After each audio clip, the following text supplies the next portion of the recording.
네, 여러분 안녕하세요. 지난 시간에는 우리가 헬레니즘 시대의 철학자들을 살펴볼 수 있었습니다. 오늘은 이제 그 헬레니즘 시대를 지나서 로마 시대의 대표적인 후기 로마 시대의 대표적인 철학자들을 살펴보도록 하겠습니다. 이 로마 시대는 헬레니즘 시대보다 더 복잡하고 어떤 그 혼란스럽고 정치와 경제가 이 현실에 이 살아가는 소중함을 일깨워 주기에는 역부족이었던 그런 시대였기 때문에 사람들은 이 세상보다는 현실 도피적인 그러한 마음을 가지고 살아가는 사람들이 많았습니다. 그래서 그동안의 모든 철학 사조, 철학의 정신들, 철학자들이 내놓은 답이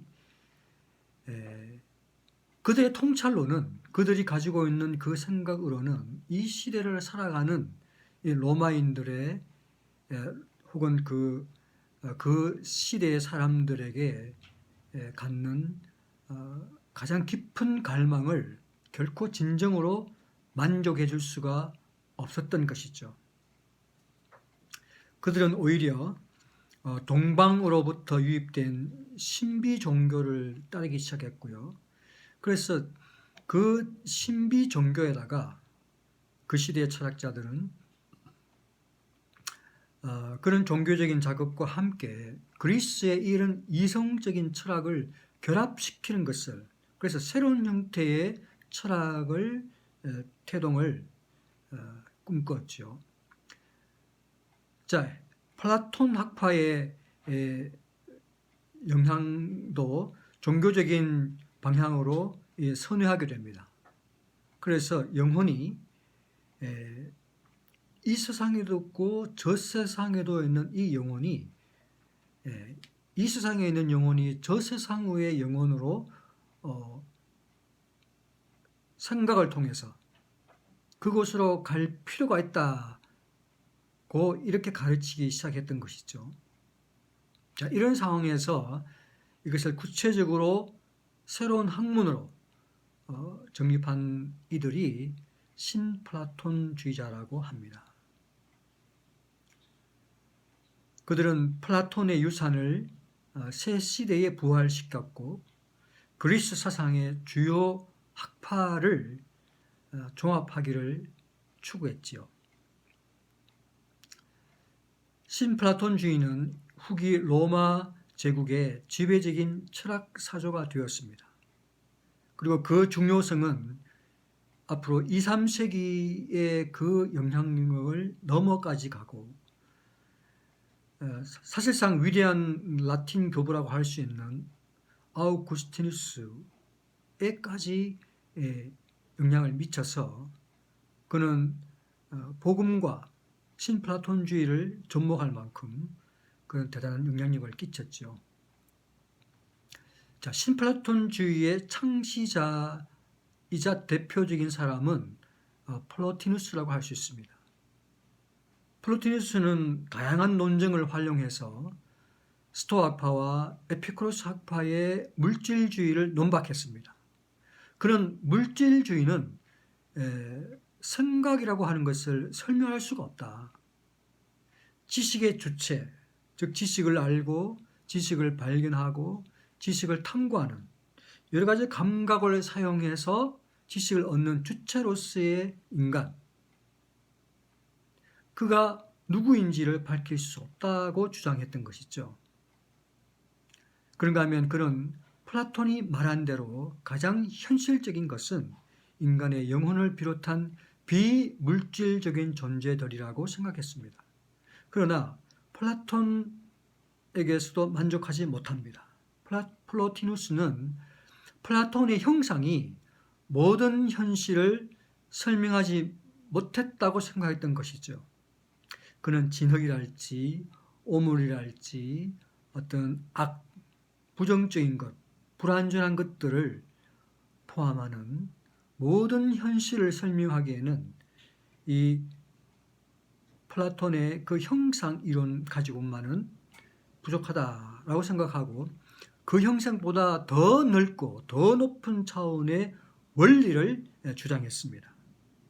플로티누스는 그런 존재, 그러니까 최상의 존재로 형상보다도 더 높은 존재로서 소위 유일자 혹은 일자라고 하는 the one 혹은 선, the good 이라고 다양하게 이름을 붙일 수가 있습니다만은 어떤 그런 신을 상징하게 되고 이 신은 무한하고 모든 단정적인 묘사로부터 넘어서는 비인격적인 실체로서의 존재. 그래서 이 우주는 이 유일자, 이 일자 선이라고 불리는 이 신으로부터 흘러나왔다는 것입니다. 마치 불에서 우리가 이게 빛이 나오듯이 혹은 빛에서 이런 조명이 뿜어져 나오는 것처럼 이 유일자가 방출하게 된다는 것이죠. 무슨 의도적으로 선택해서가 아니라 필연적으로 자연스럽게 그 빛이 방출되는 것처럼 방출되어서 이 연쇄적인 방출이 이제 그보다 낮은 단계의 모든 존재들을 만들어 간다고 하는 것입니다. 자, 그래서 방출의 첫 번째 산물로서 즉 두 번째 단계가 되겠죠. 최상의 단계는 유일자이고요. 두 번째 단계로서 이제 정신이라고 합니다. 누스, 신적 지성이라고 하는데요. Divine Intellect, 뉴스라고 하는 이 정신인데요. 이 정신은 우주에 널리 퍼져 있어 우주의 이성적 질서를 제공한다라고 그는 생각했습니다. 이 신적 지성은 세상에 지성적 질서를 부여하는 플라톤의 이데아 또는 형상의 그 세계라고 할 수도 있겠고요. 아리스토텔레스의 능동적인 지성이라고 할 수가 있을 것입니다. 그리고 여기에서 다양성이 생겨나고 주체와 객체가 구분이 되고 또 수많은 개념들이 나타난다고 하는 것이죠. 자, 이 신적 지성으로부터 또 세 번째 단계인 세계 영혼, World Soul, 푸시케라고 하는 이 세계 영혼이 이제 인간을 포함한 모든 생명체의 개별적 영혼의 근원을 이룬다고 하는 것입니다.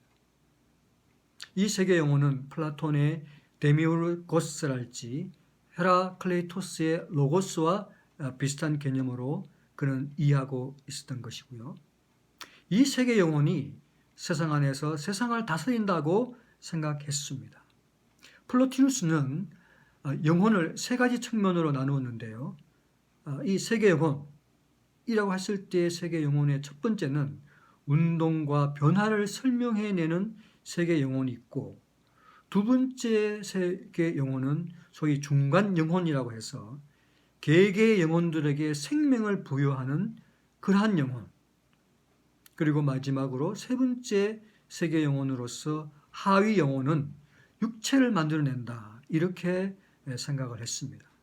그래서 이 세 번째 하위 영혼이 물질적인 것에 진료에 연결되어져서 가장 낮은 단계의 방출을 함으로써 네 번째 단계인 물질 세계를 이룬다고 하는 것입니다. 이 물질 세계는 신적인 지성과 세계 영혼의 질서로 인해서 아름다움을 드러내지만 물질 자체는 이성적 구조를 결여한 악과 동일시된다고 하는 것입니다. 그래서 인간은 육체에 갇혀있는 영혼이다. 이 상태는 타락의 결과다. 인간의 영혼이 감각에 이끌려 물질적인 것에 얽매였다. 이렇게 플로티누스는 생각을 했습니다. 인간은 본질적으로 영혼인데 이 영혼이 이 세상에서 임시로 육체와 결합하여 몸을 이용하고 있을 뿐이고 자, 이런 상태로 너무 오랫동안만 머물지 않는다면 그 자체로는 악이 아니다. 그래서 우리는 지식과 미덕을 통해서 가능하면 빨리 그 상태에서 벗어나려고 노력을 해야 한다라고 말했습니다. 그리고 그는 사실상 우리 인생은 이 물질적인 존재로부터 해방되어서 영혼과 지성의 차원으로 올라가기 위해 사는 것이다. 인류는 이를 통해서 영적인 것으로 되돌아 올라가며 영혼과 정신을 거쳐서 마지막 순간에는 이 일자, 이 유일자에게 다시 연합하게 되는 것이 우리 인류의 목표다. 그렇게 얘기를 했습니다. 우리는 플로티누스에게서 플라톤이 주장했던 것을 볼 수 있죠. 이 물질 세계의 열등함과 악,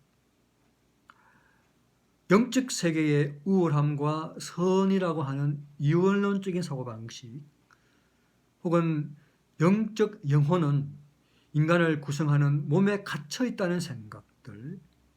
그래서 인생의 목적은 이 물질적 존재의 속박을 벗어버리고 영적 삶의 고지에 도달하는 것이다 라고 말해 그런 부분들.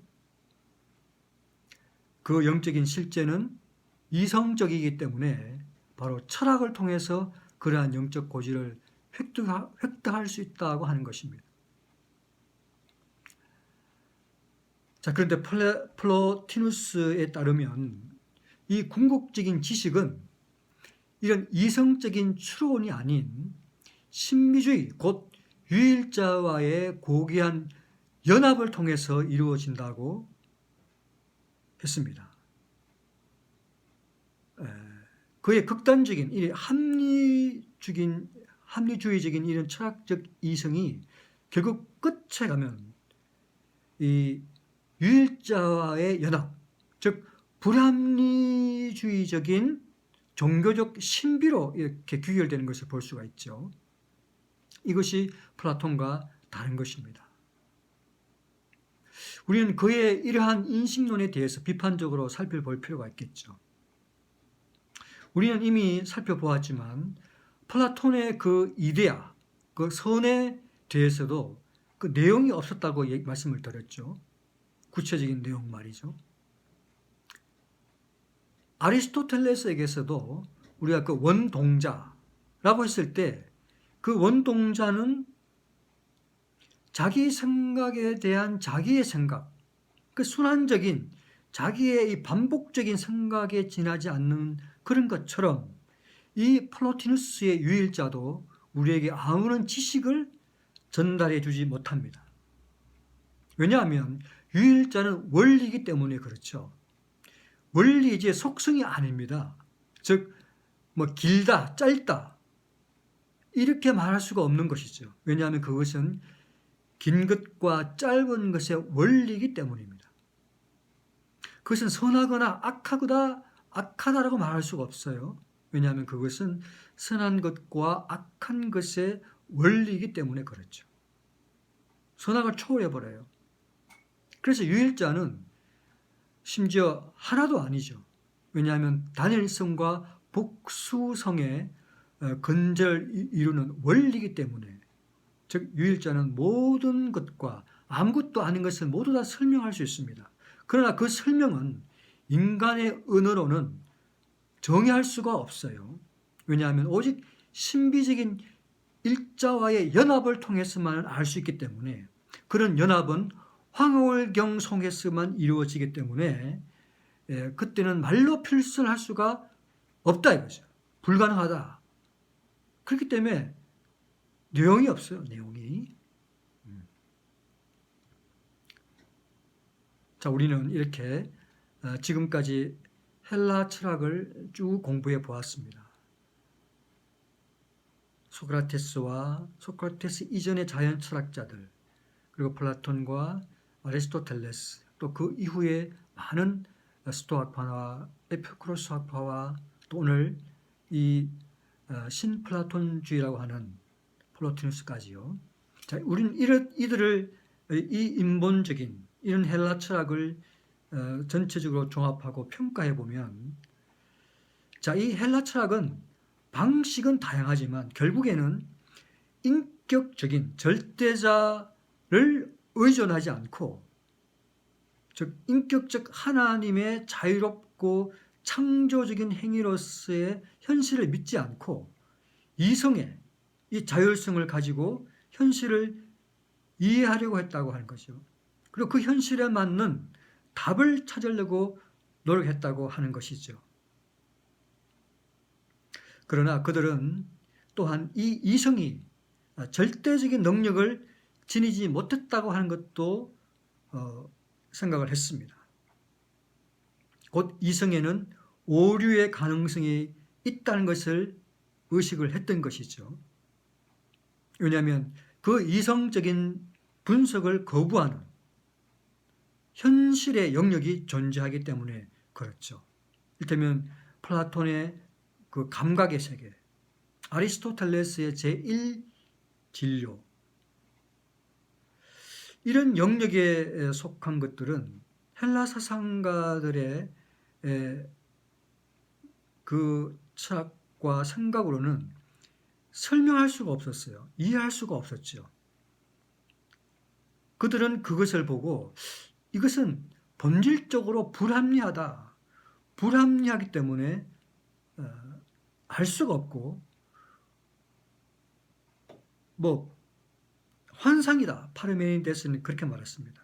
혹은 비존재다. 무다. 자, 우리는 그렇다면 이런 물질이 불합리하고 그래서 알지 못한다면 물질뿐만 아니라 물질을 포함한 우주 전체가 불합리하다라고 말할 수밖에 없지 않겠어요? 자, 이처럼 불합리함은 그들의 합리주의를 훼손합니다. 무슨 말이냐면 그들이 아무리 일관된 합리주의를 가지고 추구한다 하더라도 결국에는 이 경험의 세계를 부정하는 것으로 끝나고 말 것이라고 하는 것입니다. 왜냐하면 불합리한 세계에 불합리한 것들을 합리적인 이성으로는, 자율적인 이성으로는 설명할 수가 없기 때문에 그렇죠.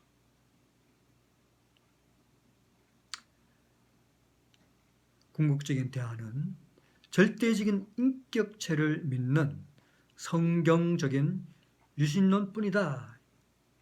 하나님은 이해할 수 있는 세계를 창조하셨고 인간에게 그것을 알 수 있는 능력을 주셨습니다. 그러나 사람은 하나님만큼 모든 것을 다 알 수는 없어요.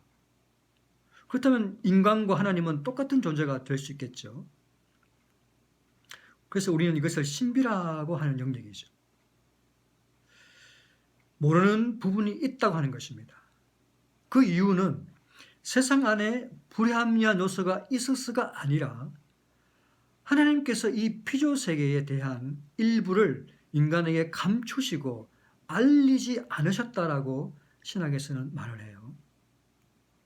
그렇기 때문에 여기에 인간의 한계가 있고 겸손이 있고 하나님을 경외할 필요가 있다고 하는 것입니다.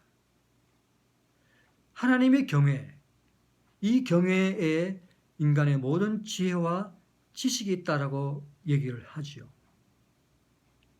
이 지혜와 지식에 우리가 고민하고 이 지식에 의존해서 이것을 근본으로 삼아서 우리의 이성을 사용했을 때 하나님께서 우리에게 그 이성을 사용하셔서 우리에게 알려주신다 하는 것이 있습니다.